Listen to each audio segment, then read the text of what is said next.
Assalamualaikum warahmatullahi wabarakatuh. Allahumma sholli ala sayyidina Muhammad. Assalatu wassalamu ala asrofil anbiya'i wal mursalin sayyidina wa maulana Muhammadin amma ba'du. Yang saya hormati Bapak dosen mata kuliah Nasikh dan Mansukh, Bapak Andi Winata, dan saya hormati pula teman-temanku yang sedang menonton video ini.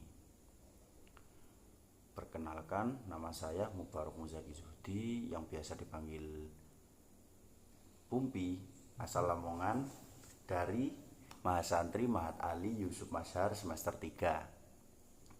Dan di sini saya akan membuat video presentasi mata kuliah Nasikh dan Mansukh guna memenuhi persyaratan ujian akhir semester tahun 2024. Buku yang saya baca ini, buku yang akan saya baca ini berjudul Nasikh Mansukh karangan Imam Al-Qadhi Abi Bakar Muhammad ibnu Abdullah bin Muhammad bin Abdullah ibnul Aziz Nah itu.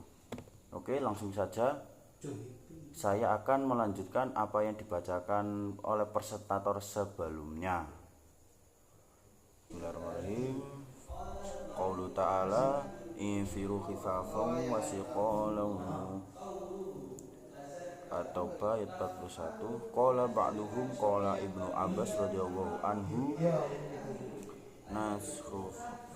naskhuha qauluhu ta'ala wa ma kana al-mu'minuna liyanfiru kaffa wa hadha fi qoulihi ta'ala illa tanfiru la yuhsin naskhahu li'annahu khabrun anil wa'id wal ma'na idah tija ilaihim infiru kallumuhum fa fi muhkamatun.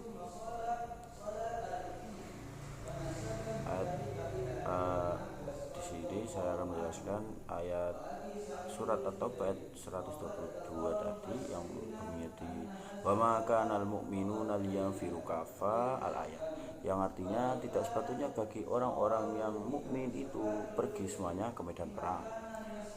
Mengapa tidak pergi dari tiap-tiap golongan di antara mereka beberapa orang untuk memperdalam pengetahuan mereka tentang agama dan untuk memberi peringatan kepada kaumnya apabila mereka telah kembali kepadanya, supaya mereka itu dapat menjaga dirinya.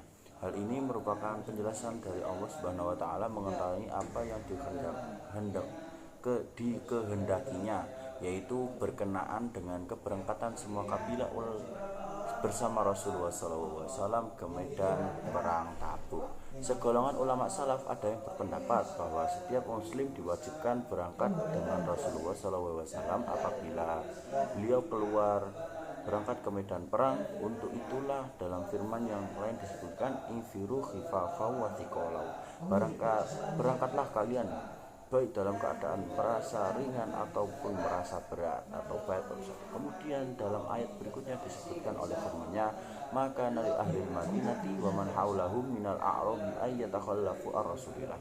Tidaklah sepatutnya bagi penduduk Madinah dan Arab Badui yang berdiam di sekitar mereka. Ayat At-Taubah ayat 120 hingga. Selanjutnya ayat-ayat di atas dimansukh oleh ayat ini atau ayat 122 yang berbunyi wa makanal mu'minuna liyanfiru kaffa al-ayat.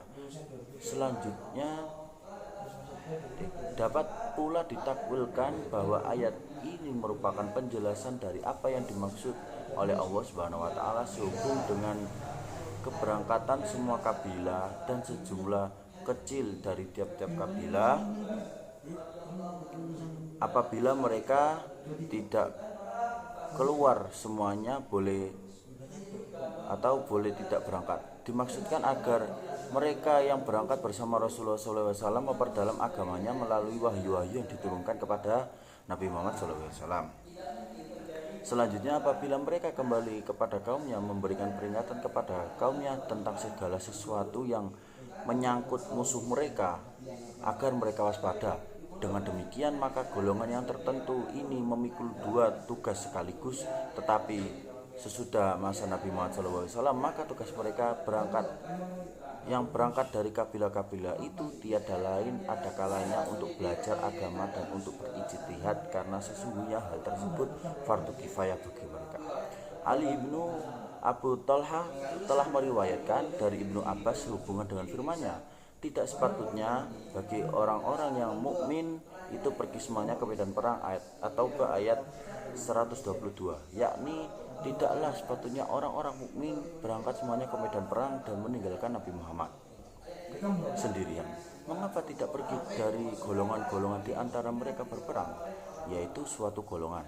Makna yang dimaksud ialah sepasukan syariah, pasukan khusus yang mereka tidak berangkat kecuali dengan seizin Nabi Muhammad SAW. Apabila pasukan syariah atau pasukan khusus itu kembali kepada kaumnya, sedangkan setelah keberangkatan mereka diturunkan ayat-ayat Al-Quran yang telah dipelajari oleh mereka yang tinggal bersama Nabi Muhammad, maka mereka yang bersama Nabi Muhammad akan mengatakan kepada syariah atau pasukan khusus tadi, sesungguhnya Allah telah menurunkan ayat-ayat Al-Quran kepada Nabi kalian dan telah kami pelajari. Selanjutnya pasukan khusus tadi atau syariah itu tinggal untuk mempelajari apa yang telah diturunkan oleh Allah kepada Nabi mereka sesudah keberangkatan mereka, dan Nabi pun mengirimkan syariah yang lainnya. Yang demikian itulah pengertian firman Allah, liyastafqahu fid dini, untuk memperdalam pengetahuan mereka tentang agama, yakni agar mereka mempelajari apa yang diturunkan oleh Allah ketika dia berperang. Saat kembali, maka sebagian yang lain akan menjelaskan kepada mereka apa yang telah dipelajari kepada syariah tadi atau pasukan khusus tadi. Selanjutnya mereka akan mengerjakan kepada syariah apabila telah kembali kepada mereka. Terus ayat la'allahum yahzanun, yang artinya supaya mereka itu dapat menjaga dirinya.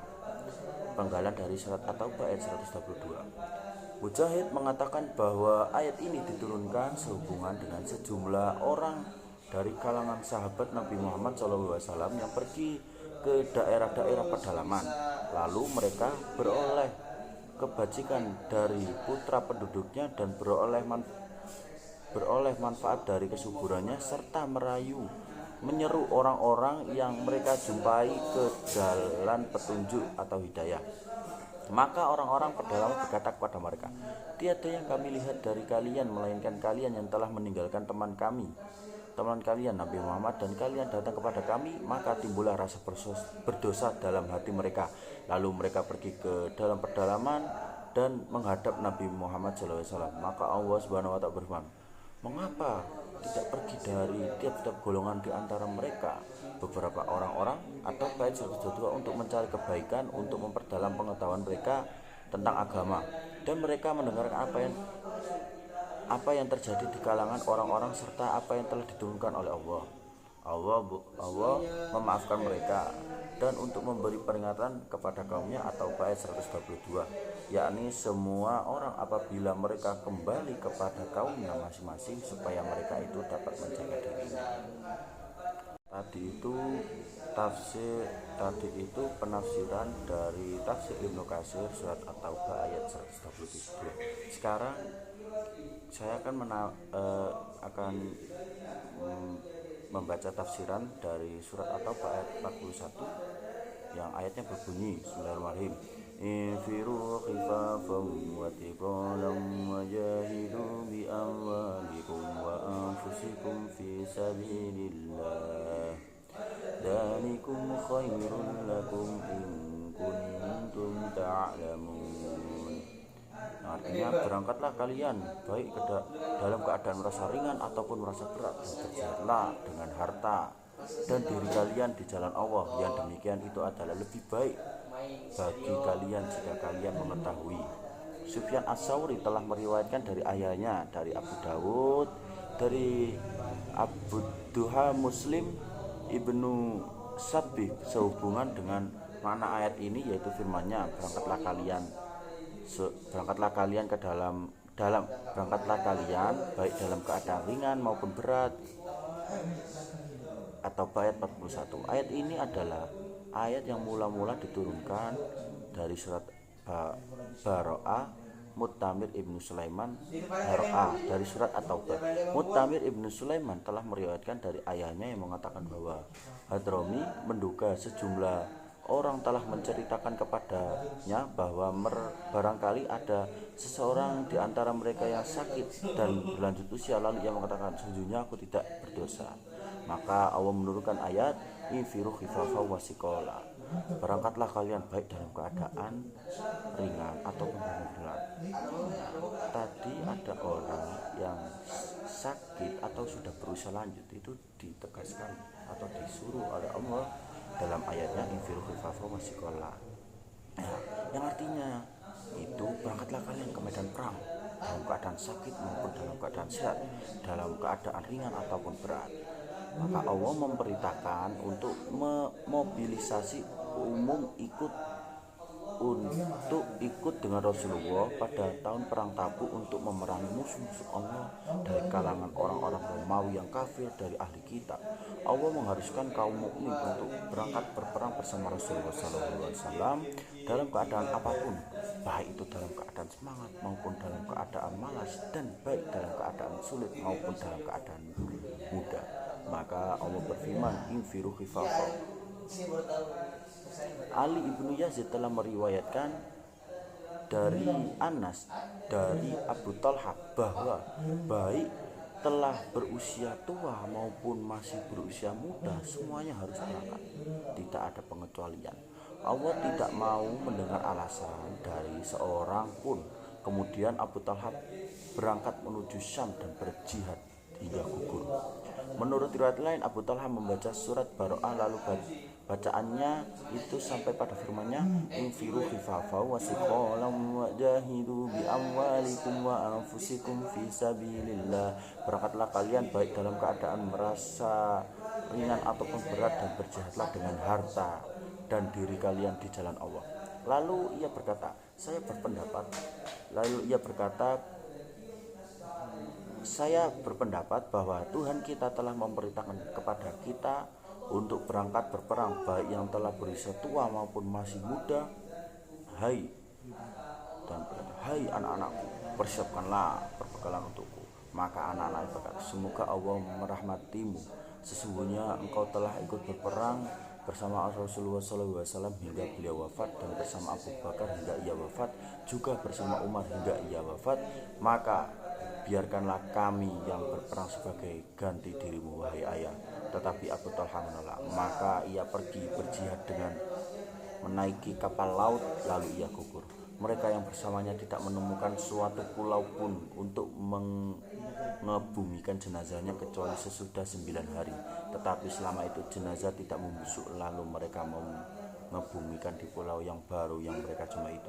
Hal yang sama telah diriwayatkan oleh Ibnu Abbas, Ikrimah, Abu Saleh, Abu Hasan al-Basri, Suhail ibnu Atiyah, Muqatil ibnu Hayyan, Asy-Syibi, dan Zaid ibnu Aslam bahwa mereka telah mengatakan sehubungan dengan makna ayat ini, berangkatlah kalian dalam keadaan merasa ringan ataupun merasa berat. Atau ayat 21, yakni baik telah berusia lanjut maupun masih berusia muda harus berangkat dalam perang Tabuk itu. Hal yang sama telah dikatakan oleh Ikrimah, Ad-Dahhak, Muqatil ibnu Hayyan, dan lain-lainnya. Bukan hanya seorang Mujahid mengatakan bahwa baik berusia muda maupun tua, dan baik kaya maupun miskin, semuanya harus berangkat ke medan perang. Hal yang sama telah dikatakan oleh Abu Saleh dan lain-lainnya. Al-Hakim ibnu Utaibah mengatakan baik dalam keadaan sibuk maupun dalam keadaan tidak sibuk. Maka dari itu ayat ini hukumnya dicabut oleh ayat yang sudah tadi saya sebutkan, yakni At-Taubah ayat 122 yang wa makanal mu'minuna liyanfiru kafa. Di ayat ini kan, yang di ayat tadi itu disuruh semuanya untuk berangkat ke medan perang dalam keadaan sakit atau sehat, malas ataupun semangat. Nah, ayat ini hukumnya dicabut dengan ayat At-Taubah ayat 122. Karena jika semuanya berikut perang, nah, kan surat At-Taubah ayat 122 itu yang artinya tidak sepatutnya orang-orangmu pergi semuanya ke medan perang. Mengapa sebagian dari setiap golongan di antara mereka tidak pergi? Nah, jawabannya itu adalah mereka yang sebagian berperang, sebagian lagi untuk memperdalam ilmu agama dan pengetahuan mereka untuk memberi peringatan apabila kaumnya yang berperang tadi kembali perang dengan keadaan selamat, agar yang berperang tadi mendapatkan ilmu yang sudah dipelajari dari mereka yang tidak ikut berperang untuk memperdalam pengetahuannya itu. Makanya ayat tadi yang ayat surat At-Taubah ayat 41 tadi dicabut hukumnya, karena mau bagaimanapun usia yang sudah tua disuruh berperang ataukah akan membantu, ya kemungkinan besar mati duluan ya, karena sudah usia lanjut, sudah sakit-sakitan. Karena dari itu hanya sebagian saja, karena ayat yang dicabut hukumnya, maka ayat yang mengganti itu wa makana minal yang apa tadi. Oke, lanjut ke pembahasan ayat yang kedua. Bismillahirrahmanirrahim. Qauluhu ta'ala, A'udzu billahi minasyaitonir rajim. Bismillahirrahmanirrahim. Ma kana lin-nabiyyi walladzina amanu ma'ahu an yastaghfiru lil musyrikin walau kanu uli qurba min ba'di ma tabayyana lahum annahum ashabul jahim. Yang artinya, tiadalah sepatutnya bagi seorang nabi dan orang-orang yang beriman memintakan ampunan kepada Allah bagi orang-orang musyrik, walaupun orang-orang musyrik itu adalah kaum atau kerabatnya sendiri. Sudah jelas bagi mereka bahwasanya orang-orang musyrik itu adalah penghuni neraka jahanam.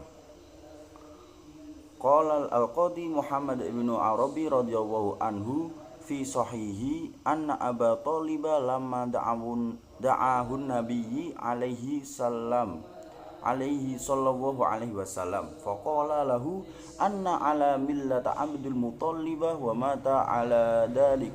Qala an-nabiyyi li astaghfiranna laka ma lam annahu anka. Fanazallat hadhil ayah nasikhatin li astaghfara nabiyyi li amahu fa innahu qtada fi dalika bi abihi Ibrahim hina qala li abihi Bismillahirrahmanirrahim, sa'astaghfiru laka rabbi innahu kana bi khafiyya. Imam Al-Qadi Muhammad ibnu Arabi rahimahullah berkata, dalam hadis sahih disebutkan bahwa ketika Nabi Muhammad SAW mengajak pamannya, yakni Abu Thalib, untuk masuk Islam, dan Abu Thalib menjawab, aku tetap pada agama kakekku, yaitu Abdul Muthalib, dan aku akan mati dalam keadaan seperti itu. Nabi Muhammad SAW bersabda, aku akan memohonkan ampunan untukmu, wahai pamanku Abu Thalib, sampai aku dilarang untuk berdoa. Kemudian turunlah ayat yang mencabut permohonan ampunan Nabi Muhammad SAW untuk pamannya itu. Hal ini karena Nabi Muhammad SAW mencontoh teladan ayahnya, yakni Nabi Ibrahim alaihissalam, ketika beliau berkata kepada ayahnya, aku akan memohonkan ampunan untukmu kepada Tuhanku, sesungguhnya Dia Maha Penyayang kepadaku. Penjelasannya, hadis di atas menceritakan tentang upaya Nabi Muhammad SAW untuk mengajak pamannya, yakni Abu Thalib, untuk masuk Islam. Namun pamannya menolak dan tetap pada agamanya. Nabi Muhammad SAW kemudian berjanji akan terus memohonkan ampunan untuk pamannya. Imam Al-Qadi Muhammad bin Arabi berpendapat bahwa ayat yang turun setelah peristiwa tersebut membatalkan atau mencabut janji Nabi Muhammad SAW untuk memohonkan ampunan bagi pamannya. Nabi Muhammad SAW melakukan hal ini karena beliau mencontoh teladan ayahnya, yakni Nabi Ibrahim alaihissalam yang juga pernah memohonkan ampunan untuk ayahnya. Lanjut, wahina qala li Muhammad alaihissalam ulaika, bismillahirrahmanirrahim, ulaika alladina hadahum, bismillahirrahmanirrahim, ulaika alladina hudallahu fabihudahu muqtadi. Falamma kana indahu Aba Thalibah kafara wa kana indahu anna Ibrahim alaihissalam qad astaghfir li kafir yaqtadi bihi wastaghfir li abihi hananan wa hadanatu wa amamahu nisaban yaqtada bil abil mukarrami mu'adami Ibrahim fa nasakhuwa hidalika min fa'alahu bil ayatil muttaqaddimatu wa qala li Muhammad sallallahu alaihi wasallam, bismillahirrahmanirrahim, wa ma kana istighfaru Ibrahim li abihi illa maw'idatan wa'adaha iyyah falamma tabayyana lahu annahu aduwwallahi tabarra'a min. Al-ayah. Ketika Nabi Muhammad SAW membaca ayat ulaikal ladzina hadallahu fabihudahu muqtadi, yang artinya mereka itulah orang-orang yang telah diberi petunjuk oleh Allah, maka itulah petunjuk mereka. Al-An'am ayat 90. Dan di sisi lain beliau mengetahui bahwa pamannya Abu Thalib adalah seorang kafir, serta mengetahui pula bahwa Nabi Ibrahim telah memohonkan ampunan untuk ayahnya yang kafir. Maka beliau mencontoh Nabi Ibrahim.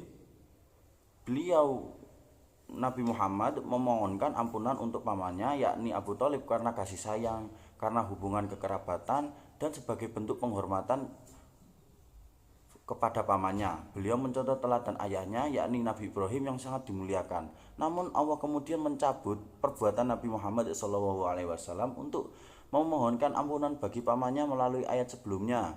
Allah berfirman, yang artinya, dan sesungguhnya permohonan ampunan Nabi Ibrahim untuk ayahnya itu hanyalah karena suatu janji yang telah diucapkan kepada ayahnya.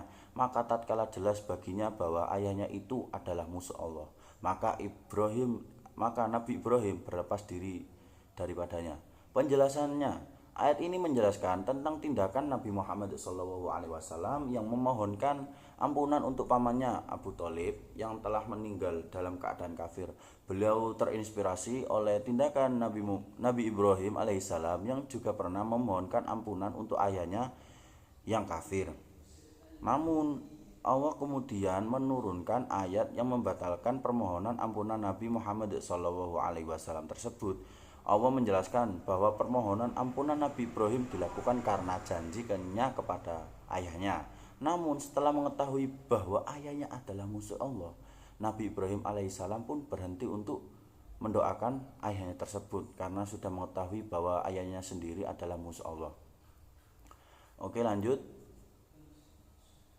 Wa anta ya Muhammad qad alimtu anna Abu Thalib min adilillah fatabarra min aidan summa ra'awahi li Muhammad alaihi salam muziyatu an nasrati min Abi Thalib wal himayata faqala an-nabiyya hina qila lahu inna ummika Abu Thalib kana yahutaka wa yahmika fahal na'itihi bi syai'in faqala sa'altu lahu rabbi fahudda ihi na'alaini min nari yaghli minha damaghahu walaula ana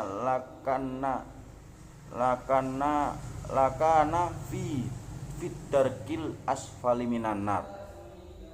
Dan engkau wahai Muhammad telah mengetahui bahwa Abu Thalib termasuk di antara musuh-musuh Allah, maka berlepas dirilah darinya juga. Kemudian Allah memberikan karunia kepada Nabi Muhammad SAW berupa pertolongan dan perlindungan dari Abu Thalib. Ketika dikatakan kepada Nabi Sesungguhnya pamanmu Abu Thalib selalu melindungimu dan menjagamu. Apakah engkau telah memberi manfaat sedikit pun kepadanya? Nabi menjawab, aku telah bertanya kepada Tuhanku tentangnya. Maka Allah menyiapkan untuknya 2 sandal dari api neraka yang mendidihkan otaknya. Dan kalau bukan karena aku, bukan karena Allah, niscaya dia akan berada di dasar neraka yang paling bawah. Penjelasannya, kalimat ini menjelaskan tentang sikap Nabi Muhammad SAW terhadap pamannya Abu Thalib yang meninggal dalam keadaan kafir. Meskipun Abu Thalib telah melindungi Nabi Muhammad SAW, namun karena Abu Thalib meninggal dalam keadaan kafir, maka Nabi Muhammad SAW tidak dapat berbuat apa-apa untuk menyelamatkannya dari siksa api neraka. Nabi Muhammad SAW bahkan telah bertanya kepada Allah tentang keadaan Abu Thalib di akhirat dan memberitahukan bahwa Abu Thalib akan mendapatkan siksa neraka. Kesimpulan dari video ini, kesimpulan yang ayat sebelumnya itu surat At-Taubah ayat 41 dan ayat 122 bersama-sama memberikan pemahaman yang penting tentang pentingnya jihad dan ilmu dalam Islam, serta baginya keduanya saling melengkapi dan mendukung satu sama lain.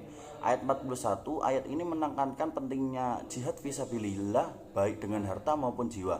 Ayat ini mendorong umat Islam untuk aktif berjuang di jalan Allah baik dalam kondisi yang mudah maupun sulit. Jihad tidak hanya terbatas pada peperangan fisik, tetapi juga mencakup perjuangan melawan hawa nafsu, kebatilan, dan kemungkaran. Ayat At-Taubah ayat 122. Ayat ini menyoroti pentingnya ilmu agama dan perannya dalam dakwah. Tidak semua umat Islam diwajibkan untuk langsung terjun ke medan perang. Sebagian dari mereka memiliki tugas yang sangat penting, yaitu menuntut ilmu agama secara mendalam dan kemudian mengajarkannya kepada orang lain. Ilmu agama berfungsi sebagai pedoman hidup bagi umat Islam dan menjadi dasar dakwah. Keseimbangan antara jihad dan ilmu. Islam mengajarkan pentingnya keseimbangan antara jihad dan ilmu. Keduanya saling melengkapi dan mendukung satu sama lain. Jihad yang dilandasi ilmu akan lebih efektif dan bernilai ibadah, sedangkan ilmu tanpa amalan akan sia-sia. Pentingnya pembagian tugas. Tidak semua umat Islam memiliki tugas yang sama. Ada yang bertugas di medan perang dan ada yang bertugas untuk menuntut ilmu. Keduanya sama-sama penting dan memiliki pahala yang besar di sisi Allah.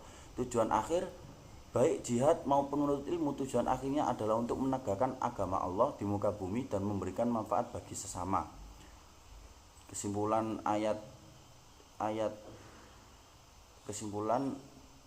At-Taubah ayat 133 tadi, kisah tentang Nabi Muhammad dan pamannya Abu Thalib. Kisah tentang hubungan Nabi Muhammad SAW dengan pamannya Abu Thalib memberikan kita pemahaman yang mendalam tentang beberapa prinsip penting dalam Islam. 1. Dakwah dan kesabaran. Nabi Muhammad SAW terus berusaha mengajak pamannya untuk masuk Islam, menunjukkan pentingnya dakwah dan kesabaran dalam menyebarkan agama. 2. Kasih sayang dan kekerabatan. Nabi Muhammad SAW sangat menyayangi pamannya, yakni Abu Thalib, dan memiliki hubungan kekerabatan yang erat. Namun beliau tidak mengorbankan kebenaran agama demi hubungan duniawi. Ayat yang dinasah. Konsep nasah dalam Al-Quran terlihat jelas dalam kisah ini, di mana ayat yang membatalkan permohonan ampunan Nabi Muhammad SAW untuk Abu Thalib menunjukkan bahwa hukum Allah adalah mutlak dan tidak dapat ditawar. Nomor 4. Islam dan kufur. Iman dan kufur. Kisah ini juga menggarisbawahi perbedaan antara orang yang beriman dan orang yang kafir. Iman kepada Allah dan Rasulnya adalah satu-satunya jalan menuju keselamatan di akhirat. 5. Keadilan Allah. Allah Subhanahu wa taala adalah Maha Adil.